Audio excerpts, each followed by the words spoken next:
How to make paper রোজ। তো চলো friends, আজকে দেখাবো কেমন ভাবে পেপার রোজ বানানো যায়।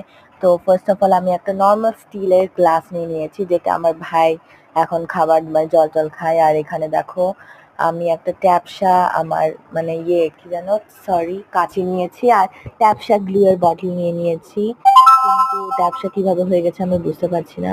তো আর বড় একটা chart paper, black chart paper নিয়ে নিয়েছি, যেহেতু ব্ল্যাক কালারের রোজ বানাবো। তো ব্ল্যাক চার্ট পেপারটা নিব, দিয়ে এটাকে 4 ভাগে ফোল্ড করব। আমার স্ক্রিনটা মানে ক্যামেরাটা একটু ব্লার লাগছিল, তাই আমি হাত দিয়ে পরিষ্কার করে নিয়েছি, তোমরা দেখতে পাচ্ছ। তো চলো এবার বানাই। আমার মনে হয় 4 পিস করতে যাচ্ছি এখন। কাঁচি দিয়ে আমি 4 সাইড দিয়ে কেটে দিব 4টা ফোল্ড করে, তাহলে তাড়াতাড়ি কাটা হয়ে যাবে। অত একটা দুটো করে কাটলে প্রচুর টাইম লাগবে। দিয়ে দেখো আমি তাড়াতাড়ি করে সবটি পিস কেটে নিয়েছি। এবার আমি গ্লাসটাতে আঠা দিয়ে লাগানো স্টার্ট করব। তো প্রথমে গ্লাসে হালকা একটু আঠা লাগিয়ে দেবে, যাতে যে পেপারটা, ব্ল্যাক পেপারটা আমরা লাগাবো সেটা যাতে ভালো করে চিপকে যায়। তো স্টেবল করার জন্য একটু গ্লাসে আঠা লাগিয়ে নেবে।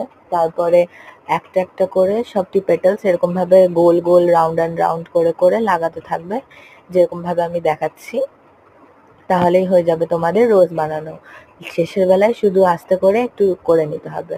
এই যে আমি একটা রাউন্ড করে নিয়েছি, এরপরে যাচ্ছি ফাইনাল রেজাল্ট দেখতে। এই যে ফাইনাল রেজাল্ট, গোল গোল করে। হয়তো তোমরা কিছু বুঝতে পারছো না কারণ এটা পুরোটাই ব্ল্যাক। এই দেখো খুলে নিয়েছি, এত বিউটিফুল লাগছে। আমি আরো বানিয়েছি, তোমরা হয়তো বুঝতে পারছো না ব্ল্যাকটা।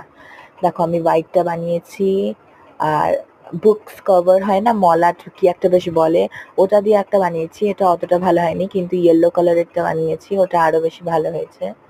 তোমরা দেখতে পারো। এই দেখো সবটি আমি অনেক কটা বানিয়েছি, আরো বানিয়েছি। নাম্বার এ, তোমাদের কোনটা ভালো লাগছে কমেন্ট করো।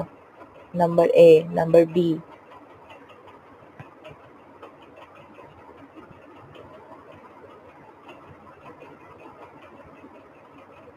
নাম্বার সি, হোয়াইট কালারের রোজ এটা। Number D.